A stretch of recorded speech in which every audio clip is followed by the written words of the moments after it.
We did it, y'all. In the words of the great LeBron James in 2012, back when he was still great before he left and fell off, it's about damn time. Of course, I'm referencing the end of the regular season, which is finally here.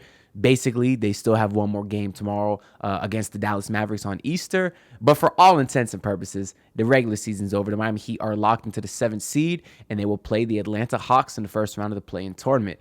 But first, before we get into that, what's good, y'all? Welcome back to the Miami Heat. Welcome back to the Miami Heat. I wish I was on the Miami Heat. Welcome back to Believe in the Miami Heat, brought to you by the Believe Network. And as always, I'm your host, Anthony DiNardo. So it was a pretty typical week over the last week for the Miami Heat. They did beat the Dallas Mavericks, who I thought was going to win because the Miami Heat have been slump busters for all these bad teams that have been struggling. But no, the Heat were able to take care of business versus Dallas, and they're missing the playoffs officially, which is great news because the more that team fails, the more likely Luka asks out, and then we could all get our hopes up for another star that the Heat probably won't get. But anyways, there was a report today Luka might ask out as early as 2024, which will be exciting. It'll be fun. I always said he's the only player in the league that I would trade Bam Adebayo for. That remains true. Who would have thought that Dallas, after getting Kyrie, would fall off so heavily? Oh, no, wait, I did. I said as soon as they got Kyrie Irving, that team is going to get worse. And that's exactly what happened because that's all that happens to Kyrie Irving's teams. Every team he leaves gets better. Every team he goes to gets worse. Not a fan of the man. Told y'all I do not want the Miami Heat to sign him. Everyone called me crazy. And what do you know? Dallas got him, and they failed out miserably, and they will miss the playoffs. It's good news. But the Heat did take care of business with them. They also beat the Detroit Pistons and, of course, blew out the Philadelphia 76ers.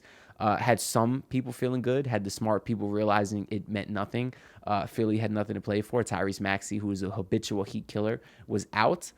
And then the Heat got blown out by the Washington Wizards yesterday. Of course, nobody played. I mean, Cody Zeller played okay. Jamal Cain was pretty decent as well. And Oladipo had a 30-piece. That was kind of fun to see also. And then, like I said earlier, they do wrap the season up tomorrow at home versus the Magic, in which is Udonis Haslem Day. I'm hoping my dog gets 48 minutes. I don't know if he could play that long, but I'll just leave it at that because there will never be any Udonis Haslem slander anywhere on this podcast or this channel because I'm one of those people that believes he can stay on my team as long as he wants. Some people say he's wasting a roster spot. I say, fine, what do you want? Another Haywood Highsmith? What's that going to do for you? And also, don't take it from me, take it from the players themselves who often say this. He has a much different respect coming from a player than he does if he was just a coach. I guess it's just a different sort of dynamic there, so I'll take their word for it. Before we do get into some more, though, this video is on this podcast is on the video version today as well. If you're on the audio side and you want to check out the video, just search up Anthony DiNardo on YouTube. And if you do notice, if you're a frequent viewer of these podcasts, I'm in a different setup today. I am back home for the next week for Easter. Got some time off from work, so I'm going to spend it over here back in Broward with the fam. And you can tell this is my childhood bedroom because in this top right corner over here, I have a Big Three poster, except instead of LeBron, I covered it over with a picture of Hassan Whiteside. So if y'all on the audio version want to check that out, make sure you tune into the video. But I just had to address that in case I get any comments relating to that. But what we're going to do here today is we're going to talk about a couple topics. First one, of course, is I want to preview the play-in game, which will be versus the Atlanta Hawks. If y'all don't know how the play-in rules work, basically 7 plays 8, 9 plays 10. The winner of 7-8, 7 seed. The loser of 7-8 plays the winner of 9-10. Whoever wins that game is the 8 seed. And I think the rest of the Eastern Conference is locked up. So the 7 seed, which is the Miami Heat, will play the Boston Celtics in the first round. Well, I guess if we make the playoffs, they haven't technically made the playoffs yet. And whoever ends up being the number 8 seed will play the Milwaukee Bucks. Kind of hate the play-in tournament. I'm not going to lie. I think this is year 3 of them adding it. I was never a fan of it for a couple reasons. One, it's like you play 82 regular season games and it could all be for nothing. I don't like the idea that just someone could get hot for a game or two and now all of a sudden they're in the playoffs instead of somebody else. Also, I feel like the reward for those play-in teams isn't good because all winning a play-in tournament means all winning that game means, I guess, is that you're most likely going to get your ass kicked in the first round by the first or second seed. So I think most teams would prefer to miss the playoffs. And also, the gap is just too big. The fact that seeds 7 through 10 are in the play-in game is not something I like because there will be times where that could be a 6-7 game gap, and that's just not fair to the 7 and 8 seed that they have to compete with a team who's way below them in the standings just for playoff positioning. I don't particularly find that fair, but regardless, it's the Miami Heat's first year in the play-in tournament. Hopefully the last year for a long time, because I hope they're a lot better. But they will be playing the Atlanta Hawks, which is pretty much a consensus around Heat fans that is the matchup we would prefer if you want to make the playoffs. Particularly, of course, I want to make the playoffs, but I understand they're probably not winning whoever they play against. Like, for example, if they do win, they'd get matchup versus Boston. I'm not gonna lie, I don't think the Miami Heat win a single game versus the Boston Celtics. I hope that someone can clip me on this and post it when we do beat the Boston Celtics, because I'll be feeling pretty damn good. But as far as the Atlanta Hawks, I do expect to beat them. A matter of fact, I posted a tweet at @AnthonyD_Heat if you want to follow. I said the Miami Heat will dominate the Atlanta Hawks just because I feel like they will. I like the matchups, and I feel like this will probably be the most effort that the Heat will give all season, and I think they're a better team than the Hawks. They match up very well against them, obviously. They are 3-1 versus the Hawks this season, and they notoriously do a very, very good job guarding Trae Young. We saw that in the playoffs last year, which was PJ. A lot of PJ was guarding him, and of course, he's gone now. But also Gabe Vincent and Caleb Martin too. Don't sleep on Caleb. They put that boy Trae Young in hell, and they make his life miserable. And he's the head of the snake. And you know when you cut off the head of the snakes, it makes things very, very difficult for the rest of their squad. I did look up the numbers too. This season, Trae Young is averaging 26 on 43% shooting and 33% from three. And when he plays the Miami Heat, that drops all the way down to 20 points a game with 36% from the field and 21% from three. Those are nasty Duncan Robinson numbers, other than the 20 points per game, because Duncan could never. But those percentages are disgusting. That's kind of disrespectful. I mean, Duncan is shooting 33% from three, which is a lot higher than 21%, but both kind of suck. Obviously, Trace having sort of an off year. He wasn't an all-star this year, but he's still a very good player, but still. His regular season averages versus the Miami Heat, there's a difference of 6 points per game worse, and also 7 field goal percentage worse and 12 3-point percentage worse. So the Miami Heat obviously kind of have him figured out, and when you cut off the head of the snake, it will be very difficult for that team. Now, DeJounte Murray, he's a hooper. John Collins is a hooper. Both those guys has killed us in the past. Clint Capella is another one of those big true centers who Bam Adebayo oftentimes has problems with. But still, I don't expect. I'm now again. Would it shock me if the Heat lose? No, the Miami Heat. They've lost to the Pistons multiple times this year. At least it feels like it. They can lose to anybody. But I am picking the Heat to win this game, and then probably getting swept by Boston. But we'll cross that bridge when we get there. If the Miami Heat were to lose, they would play the winner of the 9-10 game, which is the Raptors versus Bulls. Unfortunately, I don't think Miami's beating either one of those teams. The Raptors are 1-3 against us this, or the Raptors are 3-1 versus us. We've only won once, and we have yet to beat the Bulls a single game this season. They are 3-0 versus the Miami Heat. Now, the Raptors very clearly provide major mismatch issues because they are a massive team. I remember at one point this year they had a lineup of 3 7-footers. I think they had Jakob Poeltl, Chris Boucher, and Precious. Well, I guess Precious is not technically a 7-footer, but still, that's 3 bigs. They were playing out there at the same time, and of course, that doesn't even include Pascal Siakam. So that team is massive. The Miami Heat are the opposite of that. So I don't think the Heat would beat them, and the Bulls also have our number. I'm not sure we'd beat them either. Now, that is saying that if the Heat do lose to the Atlanta Hawks, which is on Tuesday, 7 p.m., by the way, they did confirm the playing time for that. If the Miami Heat lose to the Hawks, I do not think they make the playoffs, which again might not be the worst case scenario because they do have their first round draft pick, and they've hit on their last lottery picks in Bam for sure and Tyler, I guess if you want to say him, even though there's been some controversy on Twitter regarding me and Tyler Hero recently. There was a song that was dropped by the Basement Sports Network that I might have had a part in called Tyler Hero is a high-level role player. Don't particularly think he is. I think he's an above-average starter with potential to be a star, just to kind of get my true opinion out there. That was more of like an inside joke for the fans of the network, but other people listen to it, and they're not very happy with the song. They think it's me hating, which is not. I'm just poking some fun at a guy that I actually do like. I do like Tyler Hero. There's not really a single person on this team that I hate. I mean, I can't hate them personally, at least, because I don't know them. As far as basketball-wise, I don't particularly like Hayward Highsmith and Duncan Robinson. I find them frustrating at times. But again, I'm gonna try to not be hateful because I am happy we are finally getting to some exciting basketball over here. I think that's pretty much the only basketball stuff I want to talk about. We'll try to get to you at some point after the playing game. Once we figure everything out, maybe do some award opinionated video and playoff prediction previews with all the teams. We'll see what I got time for because I am, like I said, away from my usual setup for the next week. So we'll see what we got time for. But some other basketball news over this last week is the new CBA came out.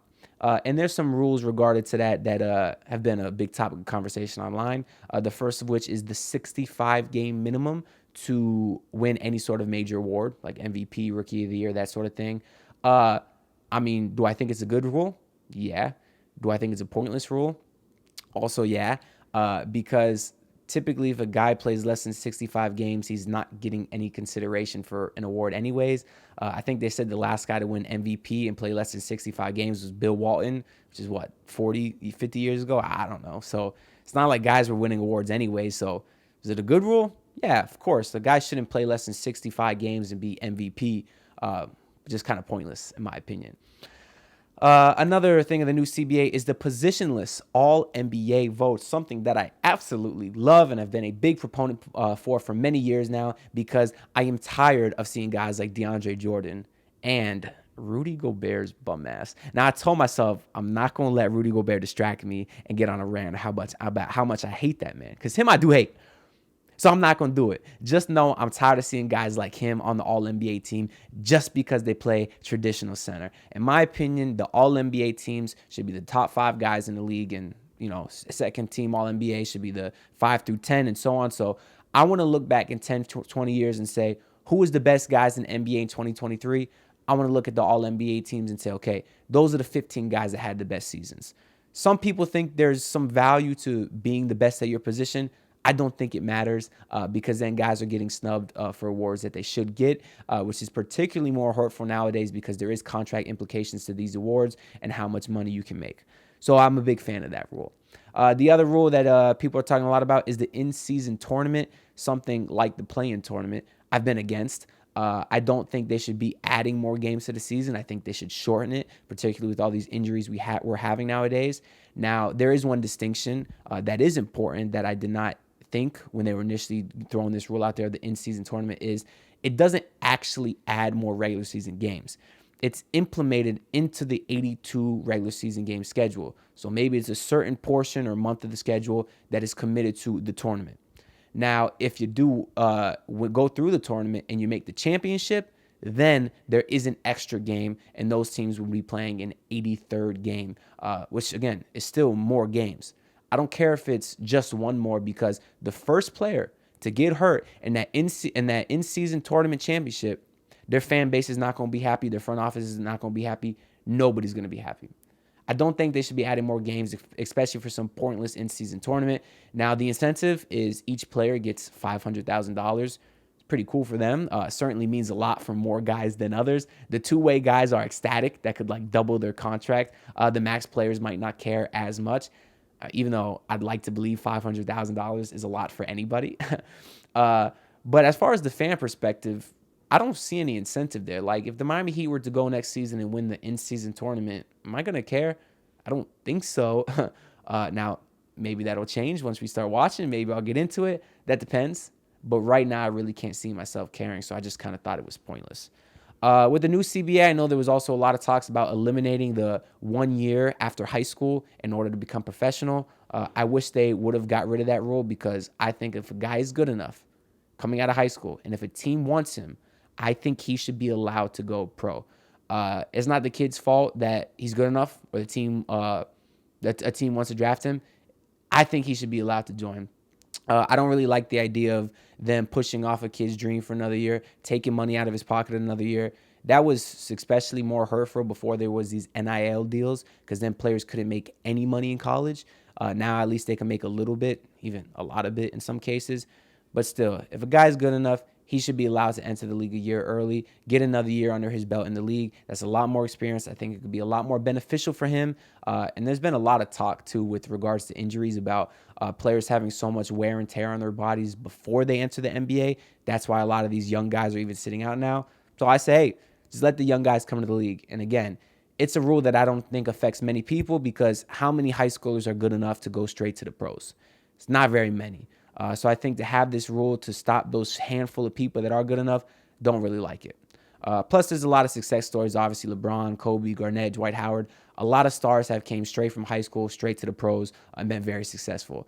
So I kind of wish they would allow that rule back. But anyways, the last thing I want to talk about for this podcast is the March Madness tournament. As y'all know, we've been rooting for my Miami Hurricanes all season, and they went on an impressive, very, very great run all the way to the Final Four, in which they got dominated by UConn.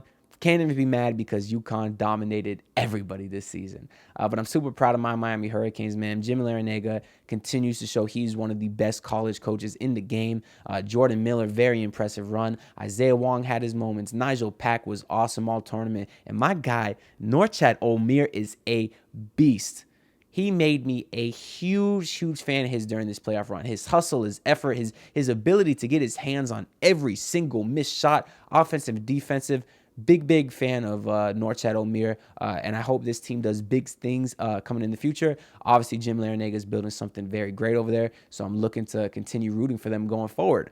Really got into this tournament run. I don't know if that's because they're good or because the football team has given me nothing to root for since 2016, which is kind of my more college bread and butter. Didn't watch much college basketball prior to the last season or two because I was always a football guy. But since the Miami Hurricanes have stepped up in basketball and football, no matter who they bring in, they still suck. Got into the basketball a lot recently. But hopefully the football team could turn it around too. I did not like Cristobal in year one. And obviously Van Dyke was not as good as I thought it would either. But they got all kinds of new pieces coming in. So we'll see what happens over there. And also FAU, they had a magical run to the Final Four. It's a shame they lost at the buzzer. Would have been really cool to see them in the national championship. And of course, growing up in South Florida, I have a lot of friends that went there, still go there. I even toured the school before deciding to go to FGCU for university. So it was cool just to see a local team go that far, especially a 9 seed. So shout out to them. That is awesome what they did. It's really awesome.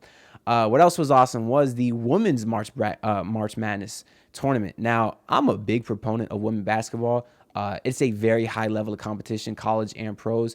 It's very frustrating to see all the misogynistic comments that are under every post of women's basketball on Twitter. All these people thinking they're funny, saying the same cliche stuff that is not funny at all about these women who are actually very, very talented at what they do. It's stupid. So that's why I'm a big proponent of women's basketball because it's actually quite exciting to watch. Diana Taurasi is my girl. I really love her. And of course, seeing what all the women in college have done this March Madness season has been very impressive. Of course, Caitlin Clark has been the story of the tournament. She is a beast. Now, I'm not going to lie. She was getting cooked a lot on defense, particularly in the national championship. That's going to happen when she's that size. But offensively, she's unlike anything we've ever seen in the women's basketball game. So looking like she could be one of the greats. So super excited to see her continued journey. Now, of course, she fell short in the championship to LSU, who has some hoopers on it too, bro. Especially that girl that they were calling Ice Spice. Kind of funny. Shout out to her. She seemed to like the Ice Spice comparison. So I'll say, I'm sorry, I forget her name off the top of my head. But first and foremost, I do want to credit LSU because that team has a bunch of hoopers and they balled out, bro. They shot like 60, 70% from three in the national championship. Very impressive. And also, I'm not going to lie, I kind of like what that team has going on more than Iowa. LSU, the videos were going viral. They were getting lit in the locker room before the game. Iowa just had all the white women being kind of white. And of course, I'm white myself, so I get to say that. But unfortunately, the biggest part of that game was not the game, which is unfortunate because it was a fun game, even though it ended up not being too close.